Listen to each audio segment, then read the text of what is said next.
नमस्कार, स्वागत है आपका सिटी न्यूज बरेली में और मैं हूं आपके साथ सलोनी कश्यप। वार्ड 32 में पुनः चुनाव कराने की मांग। ब्लॉक रामनगर के ग्राम केशवपुर वार्ड 32 में पंचायत चुनाव में बैलेट पेपर गलत आने की वजह से वहां के लोगों ने इसका विरोध किया था। इसको लेकर जिलाधिकारी को फोन भी किया। मौके पर पहुंचे एसडीएम ने वहां के लोगों को चुनाव यथास्थिति में होने का निर्णय दिया है और बाद में इस पर निस्तारण करने की बात कही, लेकिन आज तक इस पर निस्तारण नहीं हो सका। चुनाव आयोग का कहना है कि जहां पर गड़बड़ी हुई है वहां 29 तारीख को चुनाव किए जाएंगे, लेकिन वार्ड 32 के मामले में अभी कोई सुनवाई नहीं है, जिसको लेकर ग्राम केशवपुर के लोग आज निर्वाचन कार्यालय बरेली पहुंचे। मेरा नाम तनवीर आजम एडवोकेट कहते हैं मुझे, और समस्या यह है 15 तारीख को जो चुनाव हुए थे जिला पंचायत चुनाव में वार्ड नंबर 32 के पोलिंग बूथ पर, पोलिंग बूथ संख्या है 38 व 39, इस पर गलती से चुनाव आयोग की वार्ड नंबर 33 के वैलिड पेपर आ गए,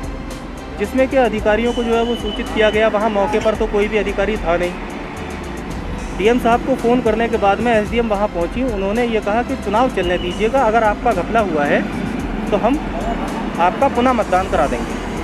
अब उस दिन के बाद में आज तक कोई भी अधिकारी, संबंधित अधिकारी हमें जो है वो किसी भी तरीके का कोई संतोषजनक जवाब नहीं दे पा रहा है। अब समस्या ये है, जिससे भी जाकर के पूछ रहे हैं वो कहता है नहीं चुनाव बिल्कुल ठीक हुआ है। चलिए मैं मानता हूँ चुनाव ठीक हुआ है। यदि वार्ड नंबर 32 के बक्से में अगर वार्ड नंबर 33 के बैलेट पेपर निकल जाए तो इसके लिए रिस्पॉन्सिबल कौन होगा? मेरा ये जवाब मुझे चाहिए। इसका जवाब चाहे मुझे डीएम साहब दे दें, चुनाव आयोग दे दे, चाहे संबंधित कोई भी अधिकारी दे दे। क्या मेरा जवाब ये जायज़ है या नहीं?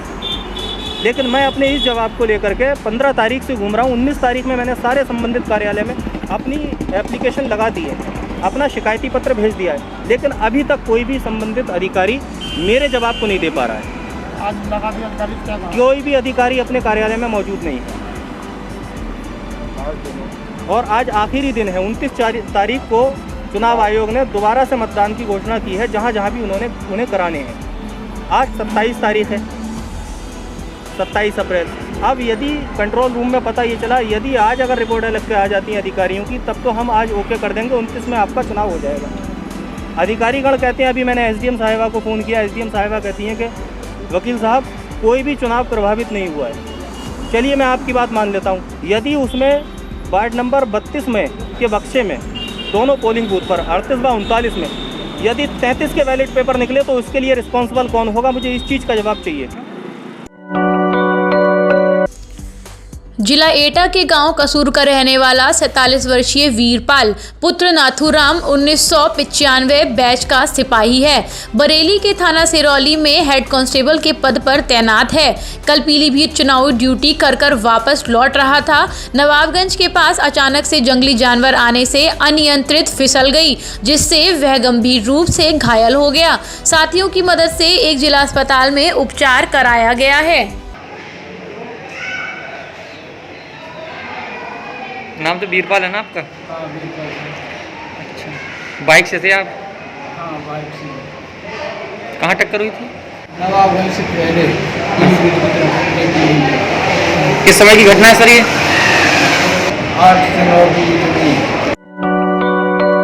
बरेली थाना शाही के गांव आनंदपुर का रहने वाला राजेंद्र ने बताया कि पुत्री 7 वर्ष की दीपाली अपने दादा बाबूराम के साथ खेत पर जा रही थी, तभी तेज रफ्तार गाड़ी ने पीछे से टक्कर मार दी, जिससे वह गंभीर रूप से घायल हो गई।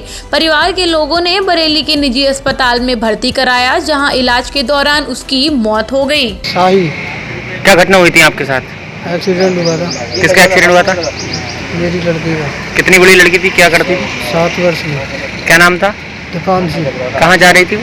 खेत पे जा रही थी। किस चीज़ से एक्सीडेंट हुआ है? 4 व्हीलर से। गाड़ी पकड़ गई या फरार हो गई? पकड़ गई। इलाज के दौरान मौत हुई थी? कैसे हैंड टू हैंड मौत हो गई? इलाज के दौरान। सिविल लाइन हनुमान मंदिर पर मनाई गई हनुमान जयंती। कोविड-19 के नियमों के तहत सिविल लाइंस हनुमान मंदिर पर हनुमान जयंती का पर्व मनाया गया, जिसमें भक्तों ने कोविड-19 के नियमों का पालन करते हुए हनुमान जी के दर्शन किए। मंदिर के महंत ने बताया कि इस समय कोरोना काल रहा है तो भक्तों का आना कम है। हालांकि हनुमान जयंती का पर्व बड़ी धूमधाम के साथ मनाया जाता है। हनुमान जी आज हनुमान जी का जन्म है और श्रद्धालु लोग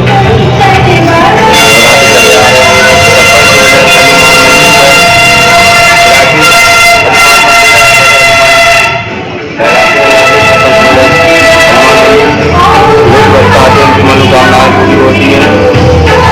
जानना चाहेंगे मंदिर में किस कोरोना काल के चलते किस किस तरीके से मंदिर में भक्तों की एंट्री की जा रही है, क्या क्या इंतजाम किए गए हैं? भक्त हमारे मास्क पहन के आ रहे हैं, और सब जो पालन किया है सबका निभा रहे हैं, अपने चला रहे हैं। आ रहे भक्त लोग दूरी बना के रख रहे हैं। ऐ खुदा हमारे उठे हुए हाथों की लाज रखते हुए बीमारों को शिफा दे दें। उर्से नासरी के दूसरे रोज़ की शुरुआत बाद नमाज फजर कुरान ने पाक तिलावत से हुई। सभी अकीदतमंदों ने घरों पर रहकर सरकार सैयदुल आरफीन ख्वाजा मौलाना मोहम्मद शफी नासिरुल इस्लाम चिश्ती साबरी अल कादरी हज़रत नासिर मियाँ के विसाली कुल शरीफ की रस्म ऑनलाइन सज्जादानशील हज़रत ख्वाजा सुल्तान अहमद चिश्ती साबरी नासरी अल कादरी ने अदा करवाई और कोरोना महामारी से लोगों को निजात मिले इसके लिए दुआ की। दरगाह पर कमेटी के मेंबरान ने चादर पोशी व गुलपोशी कर खुसूसी दुआएं मांगी। दरगाह पर कोविड-19 के नियमों को ध्यान में रखते हुए केवल रस्म अदा की गई। मैं फ़हीम यार खां यहाँ पर उर्से नासरी को मना रहे हैं बड़ी सादगी के साथ, और कोरोना का माहौल को देखते हुए चंद लोगों ने यहाँ पर नज़र पेश की। कमेटी के मेंबरान जो ख़ास मेंबरान हैं उन्हीं लोगों ने यहाँ पर नज़र पेश की है और इस कोरोना की महामारी को दूर हो जाने की यहाँ हज़रत क़िबला नासिर मियाँ हुज़ूर की दरगाह पर दुआ की गई और देश की सलामती की दुआ की गई, कोरोना से निजात मिल जाए इसकी दुआ की गई और बड़ी सादगी से ही हज़रत क़िबला नासिर मियाँ हुज़ूर का उर्स का आगाज़ हुआ और उसके बाद यहाँ उनका कुल शरीफ की रस्म अदा की। आज दरगाह नासिर मियाँ मस्जिद नौमेला में 3 रोज़ा उर्स की दूसरी तकरीब का आगाज़ हुआ। इसमें चंद लोगों ने यहाँ पे कुल शरीफ की रस्म अदायगी की, चादर पोशी की, गुलपोशी की और खुसूसन साहिब सज्जादा ख्वाजा सुल्तान अहमद साबरी नासरी साहब ने सहारनपुर से अपने घर से ही ऑनलाइन दुआ कराई और खुसूसन कोरोना खात्मे के लिए दुआ की गई। बरेली के थाना सीवीगंज के गांव बलिया का रहने वाला 12 वर्षीय मोरपाल पुत्र नथुलाल अपने घर से ट्यूबवेल पर नहाने जा रहा था। तभी रास्ते में जंगली कुत्तों ने उसे घेर लिया और बुरी तरह बमोड़ लिया, जिसके चलते गांव वालों की मदद से बचाया गया और बरेली के जिला अस्पताल में लाया गया, जहां डॉक्टरों ने उसे मृत घोषित कर दिया। मोरपाल गांव में प्राइमरी स्कूल में कक्षा 3 का छात्र था। 4 बहन भाइयों में सबसे छोटा था। मां नेवा देवी का रो रो कर बुरा हाल है।